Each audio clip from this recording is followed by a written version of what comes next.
বুড়িগঙ্গা নদী বাংলাদেশের রাজধানী ঢাকা শহরের প্রাণ। এটি এক সময়ে ঢাকা শহরের জন্ম ও বিকাশের প্রধান উৎস ছিল। নদীটির ইতিহাস অনেক প্রাচীন এবং এটি রাজনৈতিক, অর্থনৈতিক ও সাংস্কৃতিকভাবে গুরুত্বপূর্ণ ভূমিকা পালন করছে। মুঘল আমলের আগেই বুড়িগঙ্গা ছিল ঢাকার প্রধান জলপথ। ১৬শ শতাব্দীতে যখন মুঘলরা ঢাকাকে তাদের প্রাদেশিক রাজধানী করে, তখন বুড়িগঙ্গার নদীর তীরে গড়ে ওঠে বিখ্যাত আহসান মঞ্জিল, কেল্লা ও বাণিজ্য কেন্দ্র। নদীটি ছিল ব্যবসা বাণিজ্যের প্রধান পথ। আরব, পারস্য, আর্মেনীয়, গ্রিক ও ইউরোপীয় ব্যবসায়ীরা এই নদীপথে ঢাকা আসতেন। তো আজকে আমরা বুড়িগঙ্গা নদীতে ঘোরাফেরার কিছু ভিডিও আপনাদের সাথে শেয়ার করব। তাহলে চলুন শুরু করা যাক আমাদের আজকের video. WhatsApp guys, welcome to my new video. তো আমি আজকে এসে পড়েছি বুড়িগঙ্গা নদীর তীরে খালপাড়। মানে আমি আমার বন্ধু হঠাৎ করে বাসায় ছিলাম, তারপর মনে হইলো যে কোনো জায়গায় ঘোরাফেরা করা উচিত। তারপর আমরা চলে আসলাম খালপাড়ে।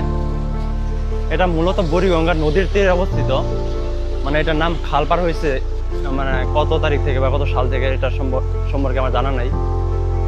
তবে এখানে যে ভিউটা সেটা মানে উপভোগ করার মতো। এরপর কিছুক্ষণ হেঁটে আমরা সামনে চলে যাই এবং সামনে গিয়ে দেখি একটা লোক মাছ ধরতেছে এবং সেখানে 10 মিনিট দাঁড়িয়েছিলাম এটা দেখার জন্য লোকটি কীরকম মাছ পায়। সেটা ভিডিওতে দেখানো হয়নি, তবে শেষে দেখতে পারলাম লোকটি মোটামুটি ভালোই মাছ পেয়েছিল। তবে বুড়িগঙ্গায় এখন আগের মতো আর মাছ নেই। এরপর আমরা নৌকাতে চলে যাই, আর নৌকা দিয়ে আমরা এই পাশ থেকে ওই পাশে যাব। আর এইগুলো নৌকায় সাধারণত 10 জন করে চড়তে পারে। আর এখান থেকে নৌকা অপর পাশে যাওয়ার জন্য 5 টাকা করে ভাড়া নেয়। আর এখান থেকে সিনেমেটিক ভিউ নিতে লাগলাম এটা দেখার জন্য ভিডিওগুলো কেমন হয়। তো এখানে আমরা 10 মিনিট ওয়েট করলাম। 10 মিনিট ওয়েট করার পর আমরা ওই পাশে চলে গেলাম। ওই পাশে যাওয়ার পর আমরা দেখতে পেলাম, তো এখানে আজকে ফার্স্ট আসলাম খাগাল ঘাটে।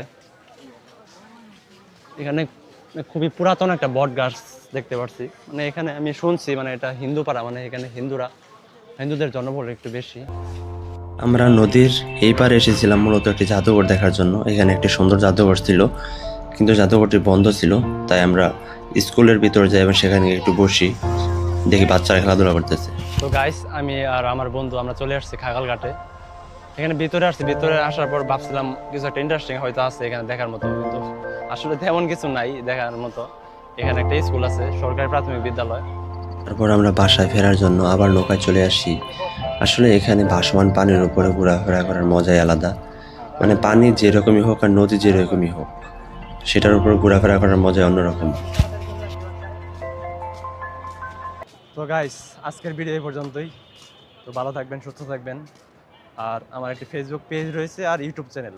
তো ফেসবুক পেজে ভিডিও দেখার পর আপনাদের ভালো লাগে তাহলে ইউটিউব চ্যানেলে গিয়ে একটা সাবস্ক্রাইব করতে পারেন। তো আসসালামু আলাইকুম।